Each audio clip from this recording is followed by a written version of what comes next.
organoids, basically biological forms of intelligence, might be the future. Yeah, I feel really optimistic about it. Computing with neurons in a dish definitely is super promising and underexplored area. Can you explain what organoids even are? Essentially, organoids are like chunks of neural tissue, kind of like a little brain, a tiny, very primitive brain. Some neurons in that organoid, they will have spontaneous electrical activity. It's a question of research, like what does that activity mean? Artem Kirsanov is a PhD student and YouTuber focused on neuroscience and machine learning. We talk about human and artificial neural networks, the great potential of organoids, and how Neuralink will impact the future of AI. If you want to stay ahead in the AI revolution, you have to watch this podcast. What are the most important differences between artificial neural networks and biological ones? It's a good question. I would say the most important difference is that what we call neural networks, in AI,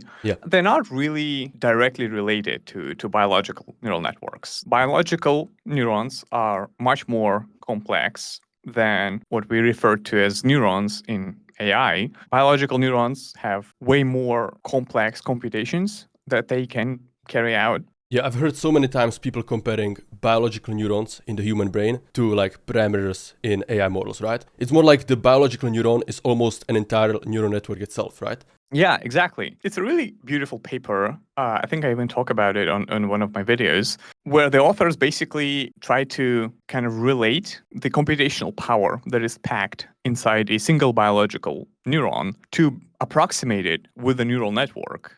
And they asked, okay, how many layers of a neural network would it take for us to approximate the sort of input to output transformations that a single neuron does? And it ended up, I think, like something between like 6 and 7 layers of a convolutional neural net. Within a single neuron. Yeah.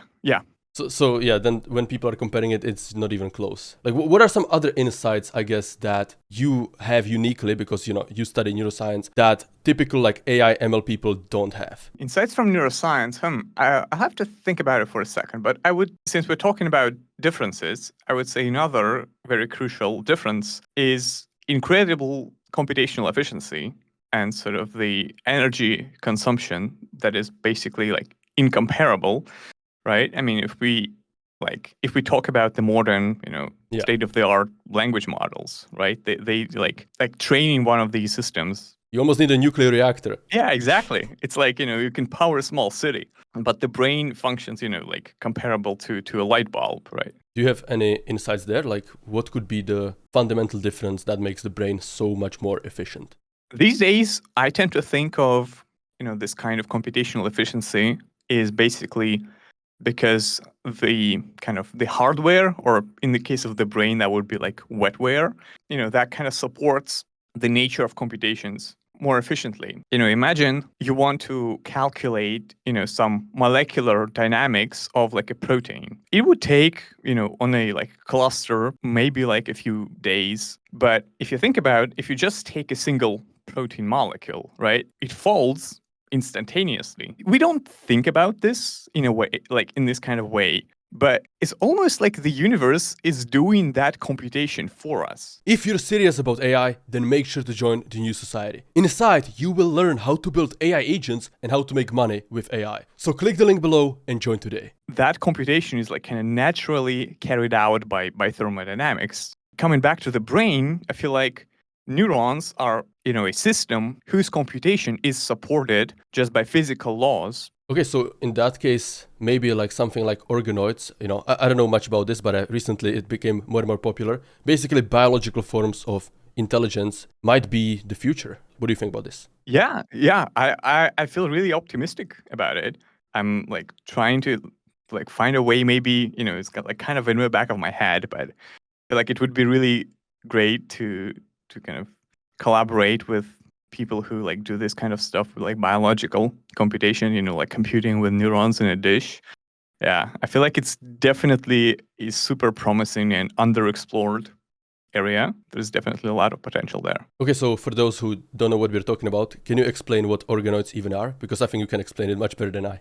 I'm not sure about that. I'll try, but basically organoids are like just chunks of neural tissue, right? So you like basically collection of neurons and supporting cells. They may include things like glia and like other non-neural cells. So basically, it's just kind of like a little brain. And like if you look at the word organoid, right, it's like small organ, right? Kind of an organ, but not quite. A tiny, very primitive brain that has the biology, it has all the cells, it has, like cells are connected with each other in more or less biologically relevant way. But it's not that kind of chunk of neural tissue is not a part of a larger organism, right? It's not connected to any muscles or anything like that. So it's just basically like just a chunk of wet tissue. And some neurons in that piece of brain, in that organoid, will tend to generate action potentials to kind of they will have spontaneous electrical activity. And it's a question of research, like what does that activity mean? Like, does it tell us something about the spontaneous activity in a real brain? Again, unclear. Maybe I'm just not caught up with organoid literature, but yeah, that's kind of the rough idea, that you basically just grow a piece of a brain on a dish and like you can study what's going on inside of it. Yeah, I mean, it's super fascinating, right? Like the obvious question that everybody has is like, at what point does it become like unethical to use those, to do some computation?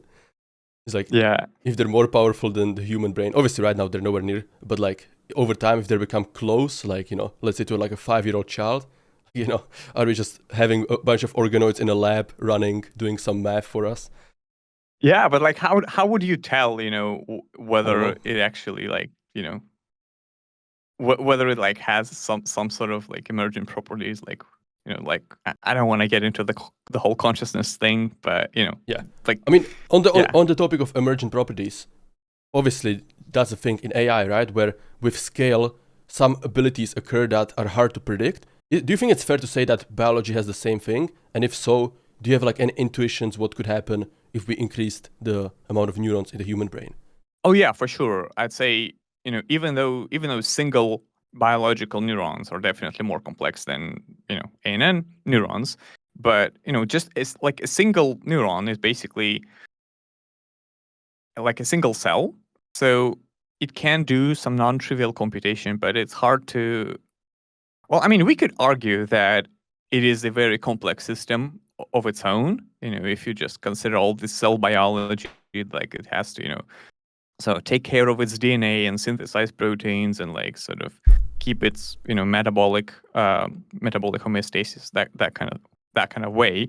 But if we are talking about more abstract computational properties, you know, uh, you can't really do much computation that would be relevant to us again with like a single neuron. I mean, you could try, but yeah, it's like a very limited system still. But if you take a large collection of them, yeah, you get all of these properties. I mean, that phenomenon, I would say, at least I tend to think about it in a very similar kind of emergence as in deep neural networks, for example, that you have, individual units, and then when you put them together, you get collective behavior that is much more complex than kind of just the sum of like individual elements. Okay, so I guess this is, as you said, one thing that is similar between biology and AI. So do you think, like, again, if the human brains continues to evolve and grow, do you think like there will be more emergent properties that will come that right now we just, cannot see? Uh, it could be, yeah, but like it's not really that trivial to kind of grow a brain in a way because there are a lot of biological constraints. For example, like if you increase your brain size, right, you kind of increase the volume with like, radius cubed, but like you increase the surface area is like radius squared. So like if you grow your brain more and more, right, you'll have to. I'm not even honestly sure why I brought it up, but like kind of, if you think about like the surface area, right? There are like blood vessels, for example, and then Mm-hmm. if you want to kind of supply all neurons, with like enough nutrients, right? You'd have to like somehow take care of this fact that your neurons that are like kind of deeper in the brain, they would be hard to reach, and like there is a finite kind of scale. Like, for example, neurons communicate with each other with a finite speed that is not the speed of light, but it's basically like the speed of electrical, like ionic current flowing through the axon, which is like the long process of a neuron, and its speed is about maybe like 100 meters per second, right? So if you have really long axons, right, it would take some noticeable amount of time. So you'll have like basically delays, and then when you transmit a signal from one neuron to another through like a synapse, a chemical connection, delay there is even more pronounced. So yeah, that's kind of a long ramble on saying that it's a good question to think about what would happen if we just increased the number of neurons. But increasing the number of neurons is not as easy as, increasing the neurons in deep net, where you're just constrained by basically your memory, right, on a video chip. You'll have to consider a lot of these like biological constraints, and it just may not be evolutionary, possible to kind of non-trivially increase the brain size. For example, because, if we increase the brain size, we would have to, basically increase kind of the size of the birth canal, right? Otherwise, just humans could not be born if their heads are so huge, right? So it's like a non-trivial thing to just increase the brain size. Okay, so maybe those biological constraints, right? Like you said, there might be delay between when the neurons get some of the nutrients.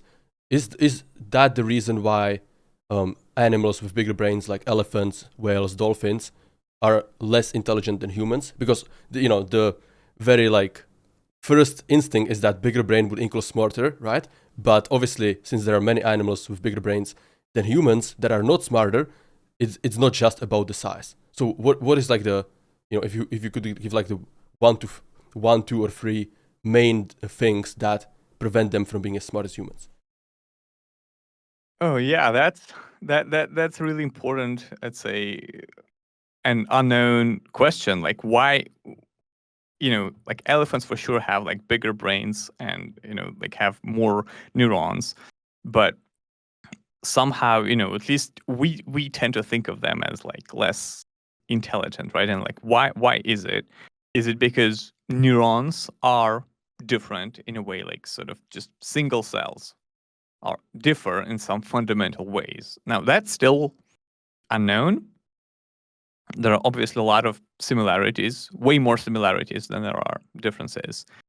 There were some studies saying that, like, for example, human astrocytes, so these are not neurons, these are other cells in the brain that are usually thought of like supporting neurons, sort of providing them with all sorts of nutrients, with like clearing the metabolic waste, that kind of stuff. So like doing maintenance, basically. But in recent years, there has been a lot of studies that show that astrocytes, like a type of a glial cell, it's a particular kind of the supporting cell, that they can participate in some computations.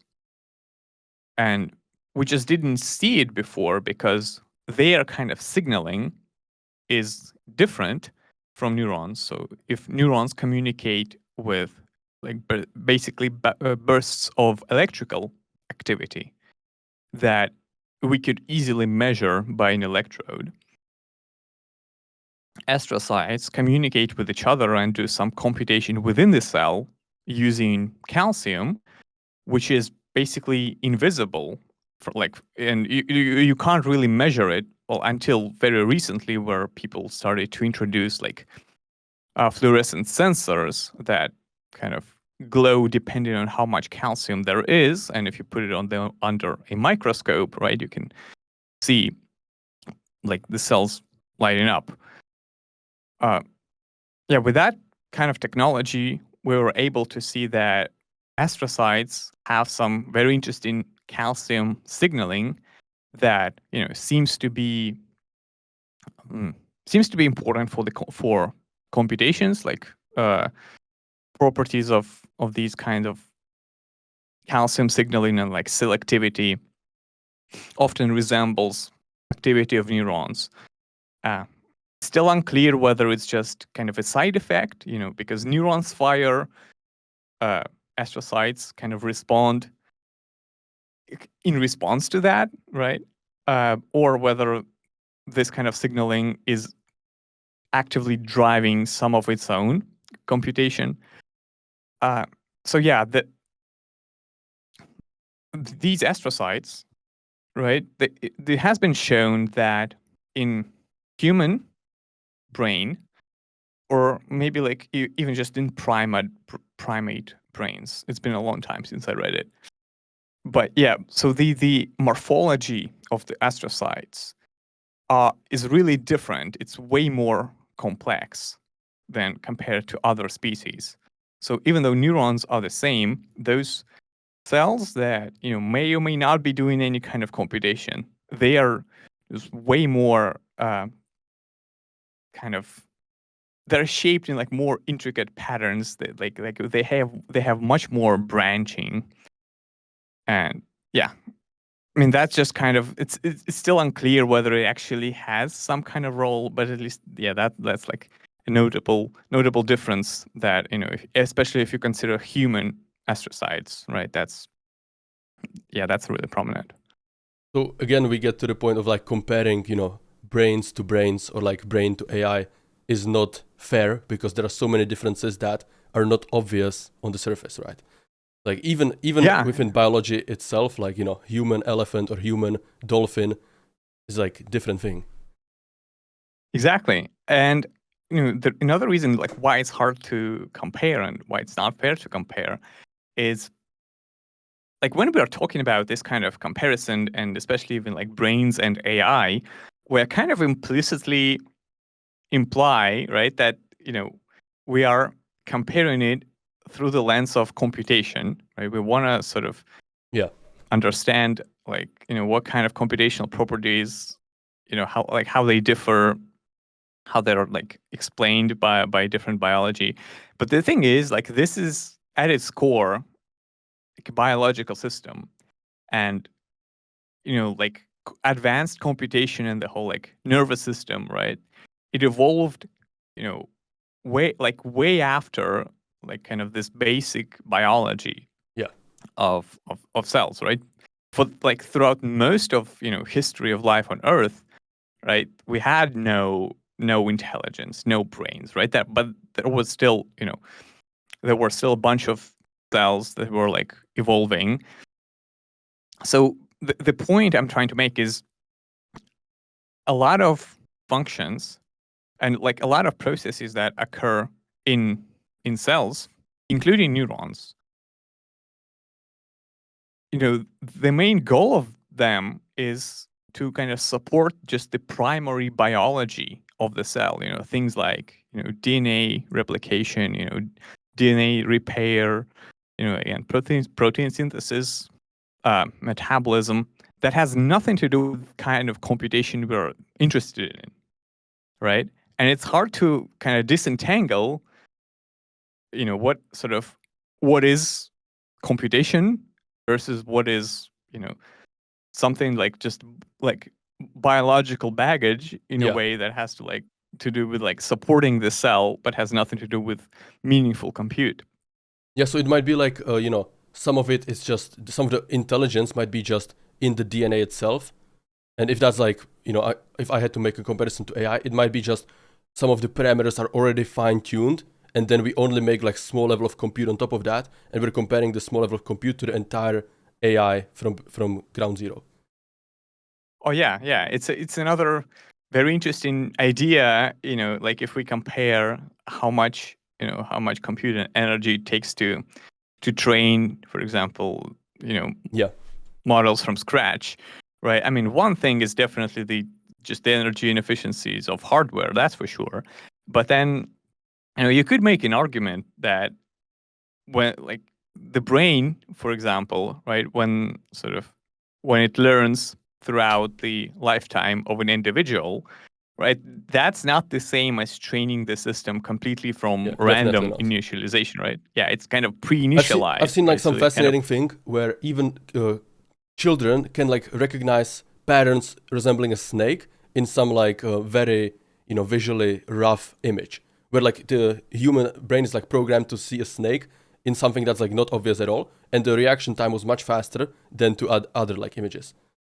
So oh yeah, for sure. So yeah, there's a lot of like computations that are kind of seem to be hardwired, and obviously it happened like over millions of years of evolution, right? And well, we can argue that could it be that like all of evolution is like what it takes to kind of train a system, right? And then versus the like we're energy might trying be to compare. comparable. Yeah. Yeah, but it's like super hard to like directly compare. Yeah, I mean, this is just fascinating because, like, there's so much we don't know. Like, if you had to say, in what percentage do we fully understand in the human brain? uh, um, I would say, like, again, I'm just making up numbers because obviously no one can know it. But my intuition is that yes, we're about maybe like 2-3%. Wow, that's crazy, I would man. say, yeah, That's insane. Okay, so like, yeah, what? maybe probably even less. I have to say, yeah, I'm being very optimistic here. There's always this like notion in science and like just human in every generation, every civilization think that they're like so smarter than the previous ones. But like if you actually try to pause for a second and think like how much same with like the oceans or whatever, right? There's so much still undiscovered, and for some reason every like level of science thinks like looks at the past and think like, oh my god, we're so much smarter than them.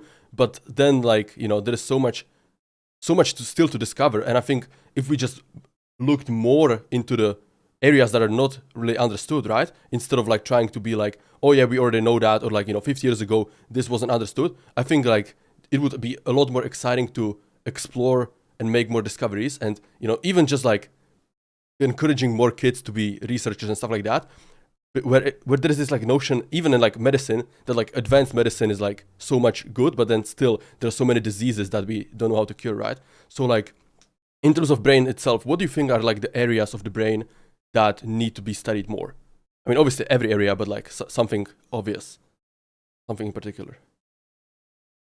Yeah, I mean there are many areas, and I would like I can tell you like my opinion, but it's obviously very very biased. And I would say like the thing that I'm probably more interested in the brain compared to like other aspects is the learning component and learning dynamics, right? Because we seem to be learning, in like a kind of a different way. Yeah. It's unclear whether it has to do something like with the fact that the brain is kind of pre-configured, and maybe if we were try to learn something completely arbitrary, right, it would like take us more, and like we had to use a different strategy. But for example, when like children are not born with the ability to recognize digits, right? They don't really know what kind of what digits are. Yeah. And then, like it's enough to show them, like a few examples, and then they can easily recognize, right, handwritten digits. Like they're not scrolling through like thousands and millions of pages of like labeled images of like this is one, this is two, like how we do when we train networks on MNIST, for example. But maybe Right, so we maybe that is have the like ability to, yeah. like my intuition is that that might be just again evolution through different symbols, right? Obviously not like the digit itself, like 1 2 3 or the English characters, but for tens of thousands of years humans have been recognizing different symbols, and like in like cave paintings you see like different things, right? So maybe that is just also hardwired into the brain, that like associations with symbols are like strongly depicted, strongly memorized. Yeah, I mean, it could be, but there are many other examples like this. For example, when you're learning to drive a car, Yeah, right? that's new. Yeah.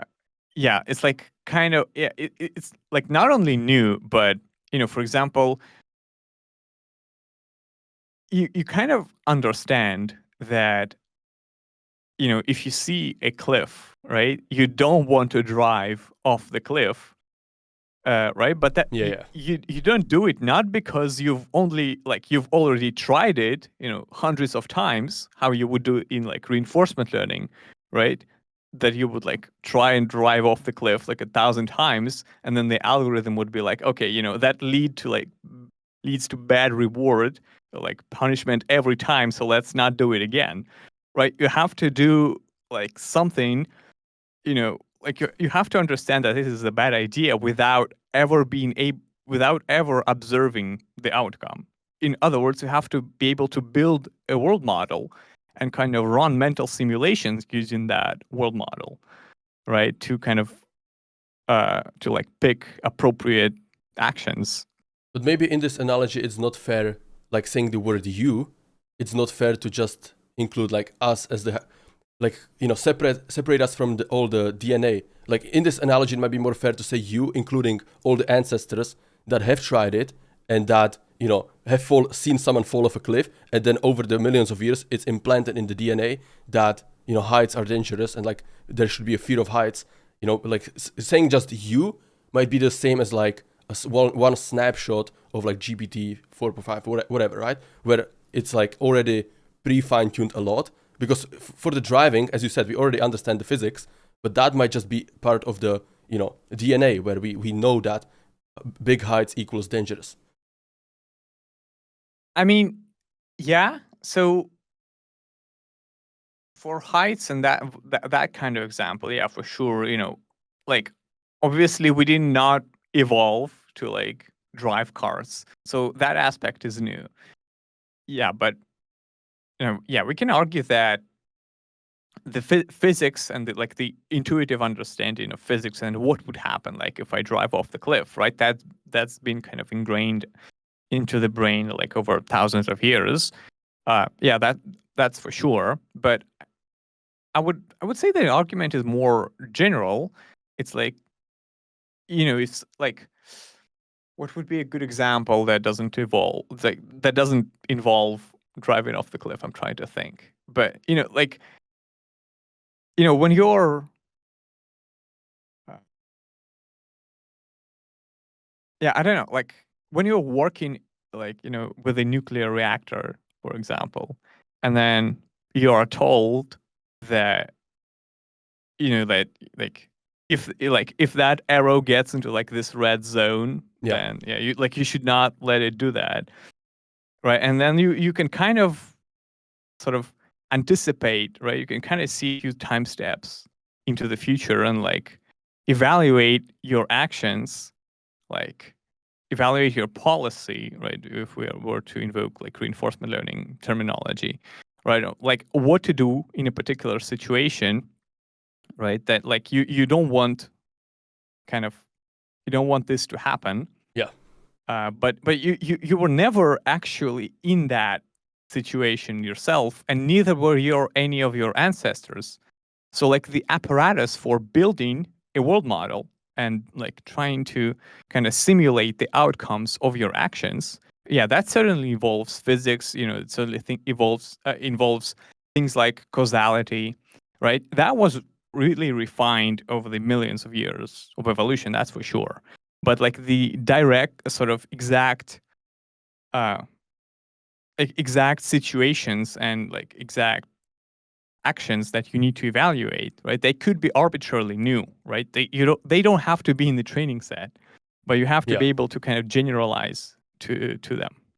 Yeah, exactly. I was about to say like we might need to generalize a bit more and say like it is in the DNA that if somebody else tells you that something is dangerous, it's good to trust them. Like if someone said there's a tiger in the bush, don't go in the bush, and that might be how evolution happened. And so that when it's a new thing. Obviously, nuclear reactors. It might not be that specific example, but we might be like, oh, a fellow human told me don't do it. It's very dangerous. I better not do it. So it might be enough. Exactly. It might be enough that, generalization. It doesn't have to be like specific. Yeah, and like if we come back to the point about handwritten digits and recognizing patterns, like one kind of argument is the ability to recognize patterns, and like meaningful patterns with like lines and circles and arcs, right? That has been, fine-grained over evolution.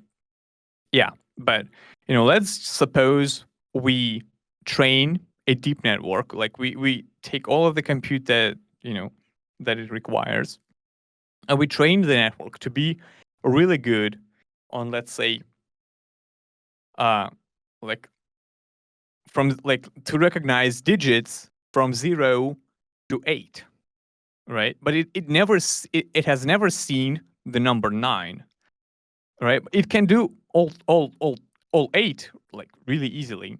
Yeah.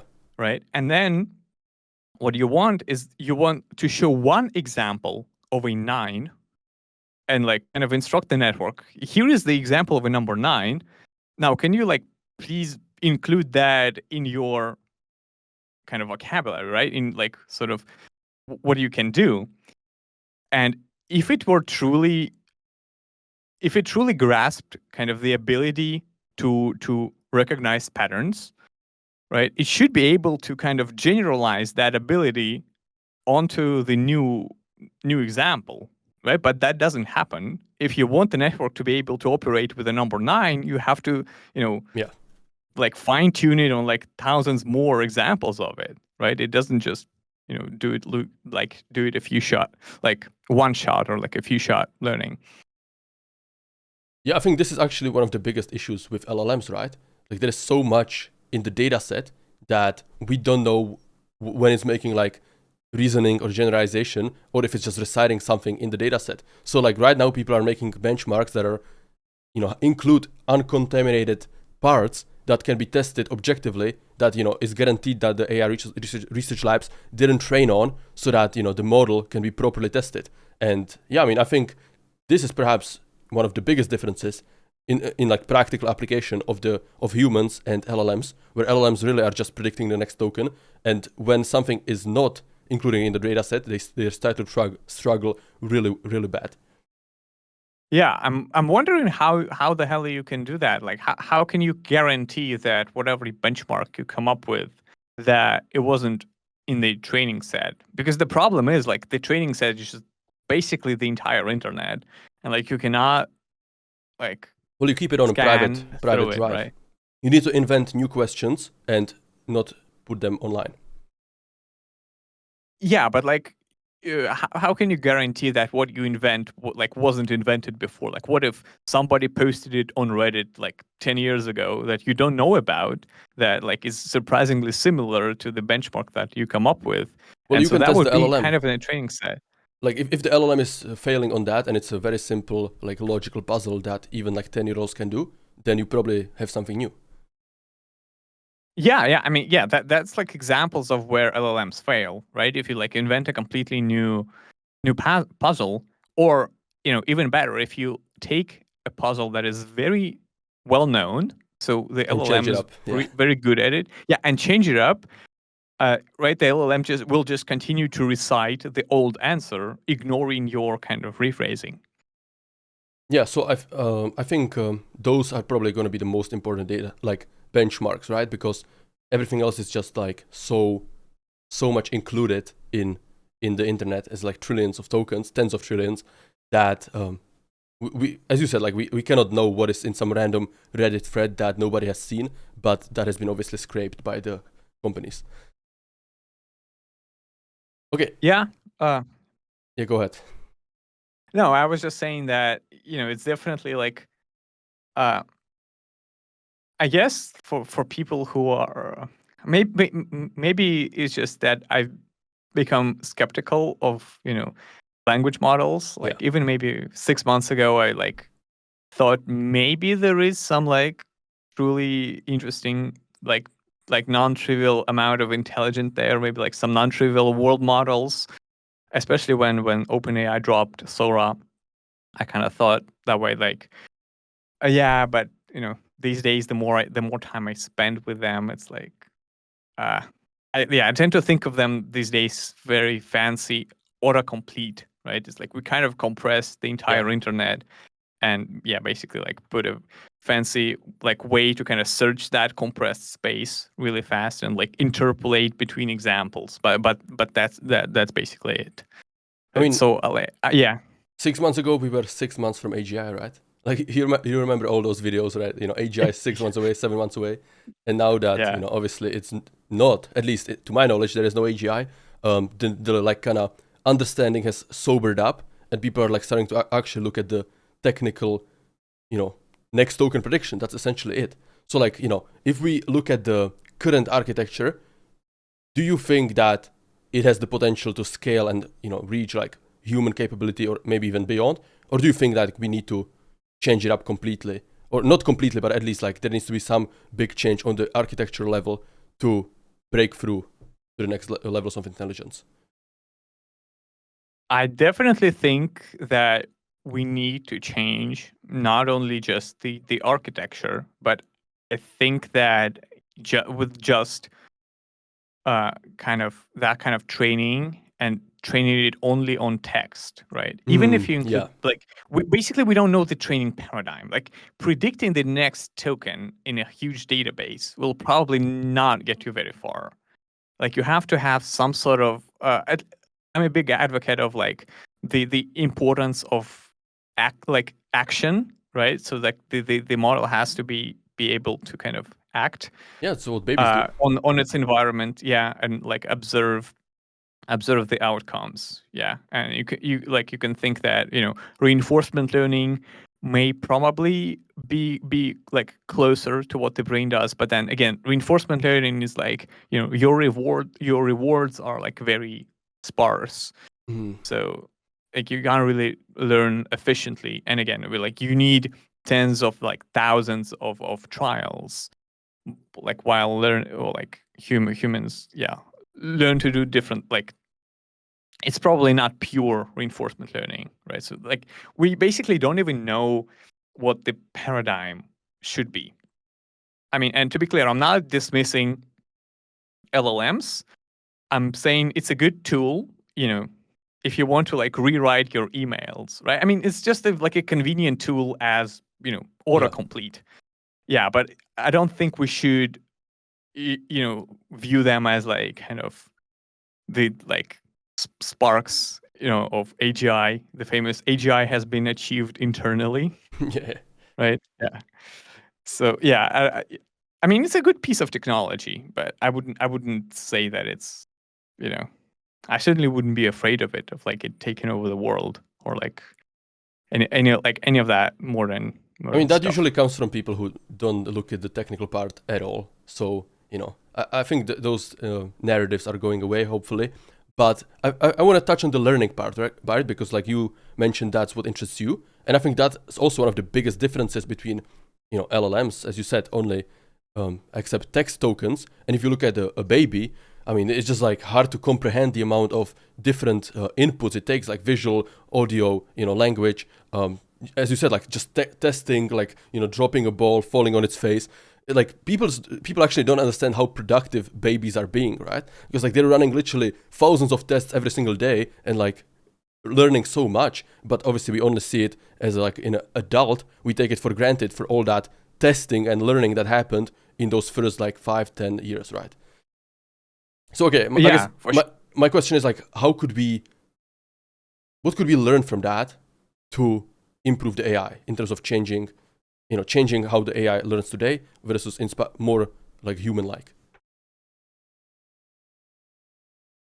I would say it's, well, one thing, it's the ability to kind of build a world model and sort of act on the environment to kind of collect samples or like sort of choose your own training data that would kind of clear the most amount of uncertainty in your world model, right? It's like, if you, let's pretend that kind of you are an AI that somehow, got the ability to kind of build, like a mental simulation of, of the environment, like, yeah, what we basically refer to as a world model in a way, right? And then the way they are trained right now is you basically bombard them with training data, right? And if there is like a particular of um, kind of data that it's sort of missing, like a missing piece of a puzzle, right? Let's say you have a perfect world model, but you don't really know whether objects fall downwards or upwards for some reason, right? And if you want to that's like your missing sort of missing piece of information. Mm-hmm. And in the current situation, right, you would have to wait until the person that provides training data for you provides kind of that information explicitly. But that may never happen. Yeah. But if you have the ability to kind of act and run your own tests, you would just like, okay, I don't know this. Let's just like pick up the object, release it. Oh, okay, it falls downwards. Now I got my missing piece of a training data. Right?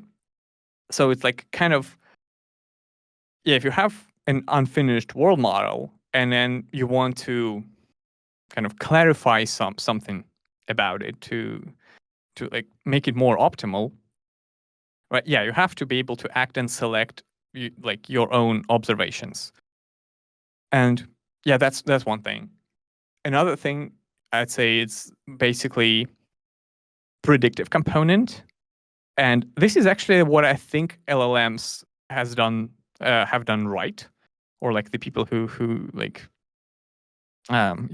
basically devised all the whole self-supervised learning idea, right? Like sort of there is already like a huge amount of data if you consider your computational problem to be prediction of what comes next, right? Sort of at least that aspect is, I'd say, on the right track. But yeah, in the brain, like a very significant objective that the brain is kind of aiming for, and at least in our current understanding, is again the ability to predict your sensory observations, right? Because that's kind of what the world model would be serving, right? Like I want to know that if I reach my hand and grab a cup, right? I want to be able to predict what kind of sensation, like mechanical sensations and like temperature sensations I would get in my like receptors on my hand, right? When I'm like grabbing it. So it's this kind of predictive aspect of always like looking a few time steps into the future and like trying to kind of resolve uncertainty and like evaluate whatever actions are best in the current situation. Yeah, I'd say this has to be a huge component in whatever it is, whatever the next model is that we come up with. I mean, this is super fascinating because I never thought about it. Like, LLMs are predicting the next token, and the human brain is essentially predicting the results of our next action, right? Like, whether it's a short-term action or long-term action, we want to predict, like, if I go to the gym, I get healthy. If I do this, something happens, right? So that's essentially what we're doing all the time. And I've never thought about it, like, comparing that to LLMs predicting the next token. Now, obviously, predicting the next action is much more complicated because it involves, like, inputs from many different modalities than just text. So it might be necessary to like, have the robots, like humanoid robots like Optimus or Atlas, to run these tests and like actually build the accurate world models, because maybe it's like the digital, text or maybe even video might not be enough. Yeah. And I guess another aspect that like coming to that point about prediction is we need to be able to kind of we need to be able to know what information is important to predict versus what we don't really care about. And I really like that analogy that I think Jan LeCun always gives when he is invited on podcasts and stuff. That when he talks about self-supervised learning, it's like the learning paradigm when you're trying to predict the next element or the next frame of a video, right? Let's say if you have a video of a car, driving on the road, and then there are some trees in the background. And if your objective is to predict the next frame, what happens next, the key information that you want to be able to predict is that, the car will move, in the direction that it is moving, right? But you don't really care about predicting the exact pixels of how the leaves on the trees move, right? Even if you ask human, if you show them the video of just some leaves, and then ask them what do you think would happen next? Can you describe next few frames of the scene just in words? They would tell you obviously the car will continue to move, and then it will say, well, the trees will continue to move, but they wouldn't be able to tell you how exactly, right? Because it's a very chaotic process, and it's not really relevant for you, right? For your survival, right? And if we kind of think of everything, the reason why we want to generate actions and why we want to generate sort of act on the environment, right? We want to select actions that would increase our chances of reproduction, basically, of passing down the genes. And whatever predictions we make, they have to be kind of supporting sort of those actions, right? So predictions that we make have to be kind of relevant to our objective, right? But in this case, for example, we don't really care about predicting the trajectory of how the leaves move, right? Because it's not really relevant for us. While the velocity and the direction of the car moving is pretty relevant, right? So this is why probably just prediction in the raw pixel space, if you were to train your network on a whole bunch of videos, right, it's probably not a good objective. You have to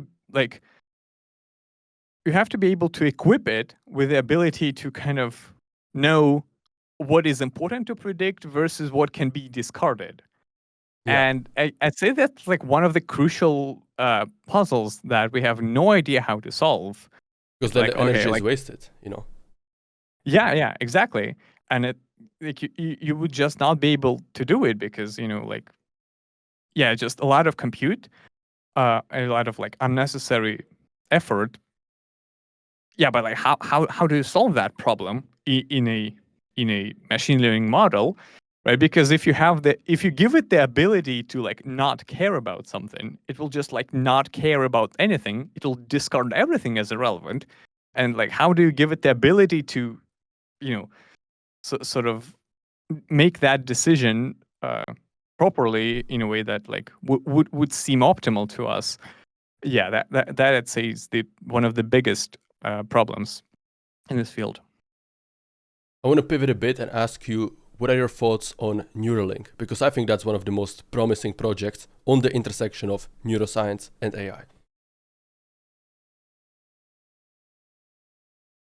To be fair, I'm not really that familiar with at least the latest development in Neuralink. So maybe you could tell me more about what they've been up to, because I only have very general information that they were testing their implant on human patients, and it seems to be going well. Yeah, but I don't to be honest, lack the details about what that implant actually is and sort of what it does, what it gives the patient.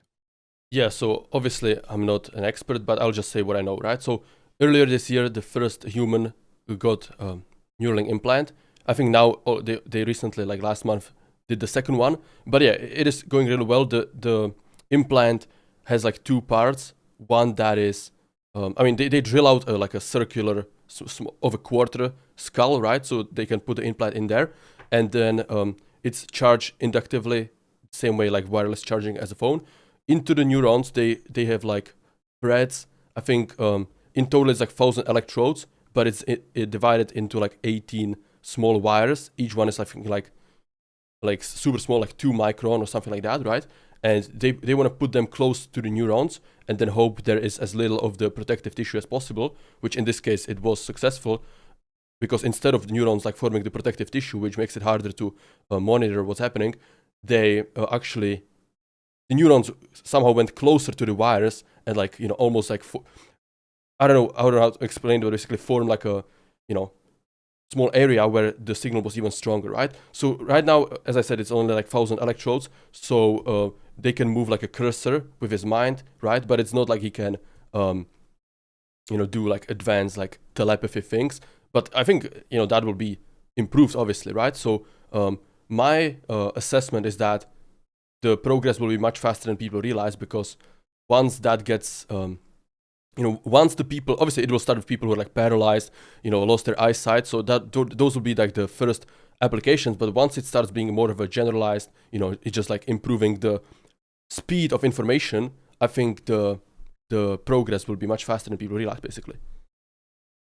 Yeah, for sure. So the way I think about it is, it's a really impressive and really fascinating piece of technology. Like in terms of hardware, in terms of the surgical, right? It's like mind blowing what they did. Yeah. But the issue with it is, getting to the neurons, implanting the electrodes safely is like a very hard problem. And yeah, it's really like, it's amazing what they've been able to achieve in that realm. But there is another kind of second pillar, and like the second part of the problem is that we still don't really know about like what happens in the brain, right? We don't really know what like individual neurons do. It's like, yeah, you can implant an electrode to record a whole bunch of them, and like you can train some kind of like a fancy decoder or like a neural net to like extract some information that you care about, so that like the patient could move a cursor. But like if we want to like really take it to the next level, I would say we'll just lack the fundamental understanding of basically how the brain works, how information is represented in these neural circuits, how and like what you need to record, which neurons you need to record from, right? Like how you need to process the data, right? We're like kind of receiving signals that we like can't really make sense of, other than like just slapping a decoder on top of them and like training it to do like some trivial things. So yeah, I'd say like if we want to be able to kind of achieve that, the vision that people typically have with like these kind of brain computer interfaces, that we'd like be able to connect to internet with our brains, right? I mean, well, first of all, we still lack the technology, but there is a lot of development on that front for sure. But we also really lack just the basic understanding of what neurons do. Like, for example, if right now, magically, I just gave you the ability to record and to stimulate all neurons in the human brain, whichever you like, right? Basically give you like full control, right? You probably would not be able to do much, because you don't really know what the hell is going on inside the brain, right? And the fact that you can record from all neurons at once, but you still don't know what to do with that information. Yeah. So I think part of the solution will be, again, more electrodes or more threads, right? But also Neuralinks in different sides of the brain, because obviously the brain is divided into many parts that each perform different functions for our human body. So if we need to record or send some signal as well, we might need Neuralinks in the different parts of the brain. But also there is the issue of like going deeper within the brain, right? Because obviously it's relatively easy to remove. Obviously it's not easy, but like it's much easier to remove a piece of the skull and put like a electrodes like few millimeters deep than accessing like, you know, the center of the brain basically. Yeah, that's true. I mean, you could argue that basically functions, like brain regions that are kind of deeper, right? They're like more ancient. You know, it's things like, you know, hypothalamus, things like, you know, brainstem that like do kind of more what we consider to be trivial functions as like regulating, But that's what the AI cannot do. sleep. You know? Yeah, exactly. And so like it seems to be like luckily all like sort of the intelligence that we're so interested in is like seems to be like at the core, like in the cortex that is like at the surface, right? So you can get to it. Yeah, but the thing you said is, and yeah, I think I should have emphasized it, is, you know, the fact that no neural, like with Neuralink, right?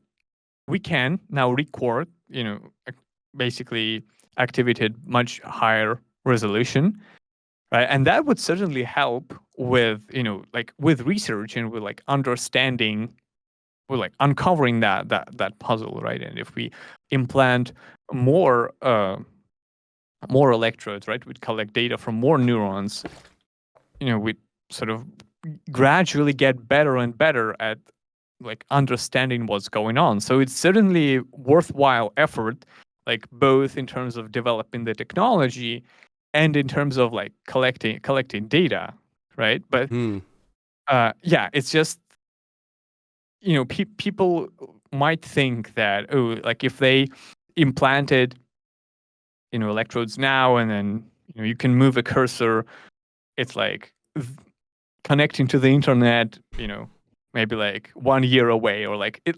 So that it's not the matter of the number of electrodes you can implant. It's also a matter of how well you understand the brain and whether you know what to do with that information. Now, Neuralink helps to advance our like Yeah. progress in both of them. That's for sure. But like, it's still not there yet to be able to like to be what people kind of envision it to be at this stage. So maybe the first like big use of Neuralink is then learning about the brain, right? Because again, people who are blind, people who are paralyzed, for them it's obvious win, right? The risk is minimal, the benefit is tremendous. So there are millions of people in the world like this with these severe conditions that would happily take the Neuralink. And from all that data, we will learn so much about the brain, which then might be required to break through the next levels of AI intelligence, right? So it might be like the Neuralink is more of a research device than, you know, immediately plugging in and becoming superhuman. Yeah, that's for sure. It'll probably advance the research in that field.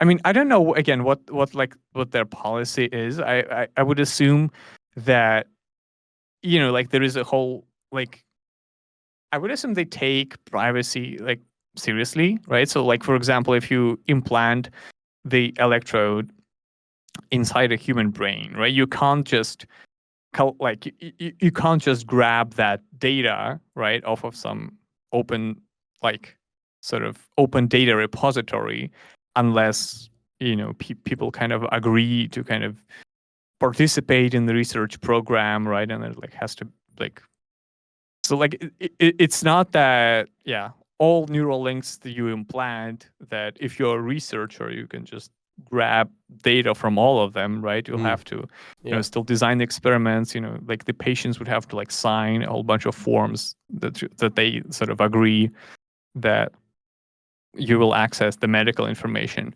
But yeah, I still think that there is a lot of hope for Neuralink for using that in research for sure. Okay, so last question I have for you. What's the most fascinating thing about the human brain you've ever learned? The most fascinating, I'm not sure if like that's the thing I learned. I would just reiterate that first of all, the trivial answer is that the fascinating thing is that it works at all. It works so efficiently, and like with so few energy, right? You seem to be able to like, get really impressive computational capabilities. And yeah, I mean that's just like kind of just reiterating of what we discussed today with like all the comparison between brains and AI. But I'd say another pretty fascinating thing is that, I mean, I don't want to say the word consciousness, but like it's kind of what people tend to think about, even when they don't want to kind of get into that debate. But I think it's pretty remarkable that the brain has like this kind of self introspecting aspect, right? That you can like recognize that at least that you have a subjective feeling of self. Yeah. Right? Do you see what I'm saying? It's like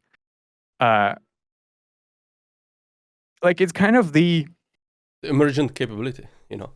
Yeah, exactly. But it's not only emergent capability of in terms of like computation, But also right? like Because physics, like you almost. yeah, like you can, I think David Chalmers called it the hard problem of consciousness, is like, why does the consciousness even exist? Because if you think about it, like if what the brain, like the main function of the brain, right, is if it is to kind of select actions and to sort of adaptively act in the changing environment, right, to kind of increase the chances of your reproduction, right? You can still do all of that. You can still do a whole lot of computation, like mental simulation, physics, pattern recognition, all that.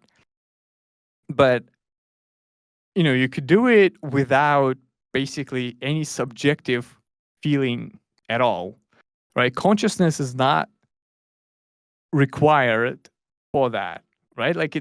It's not, it it doesn't serve, at least like we don't tend to think about it that way. Like it doesn't seem to be serving that kind of computational that kind of computations that are necessary to like act in the environment. Like it's something else.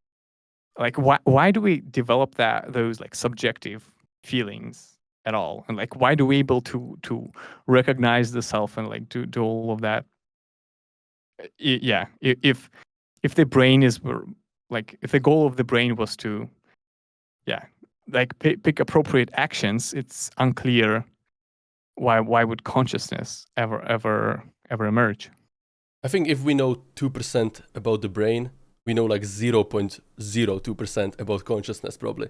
So yeah, that's... Oh yeah, even less. Like we don't even know what that is. Like we literally Yeah. have no definition. Yeah. Okay, so Artem, I want to respect your time. Thank you for coming on the podcast. I really enjoyed the conversation, and I'm going to link your channel and your videos below. Yeah, I mean, I really enjoyed it. Yeah, thank you so much for having me here.